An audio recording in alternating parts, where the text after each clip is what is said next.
Hello, for today's video, magluluto po tayo ng nilagang baboy, nilagang buto-buto. Pinakuluan ko na po siya kanina, nilagayan ko na ng corn, patatas, sibuyas, tsaka paminta. Para pag-gising ng boss natin, luto na siya. And then, meron ako ditong bell pepper kasi naglalagay ako ng bell pepper sa nilaga. Kasi ito yung pang last niya gulay.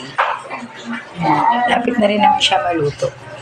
Subukan yung lagyan siya ng bell pepper. Masarap siya, promise. Nakakita ko yun nung minsan sa may nakainan ako na restaurant. Naglalagay sila ng bell pepper. Nagustuhan ko yung lasa kaya every time na magninilaga ako, naglalagay na ako ng bell pepper. So, yan po. Yan po ang aking video today. Bye!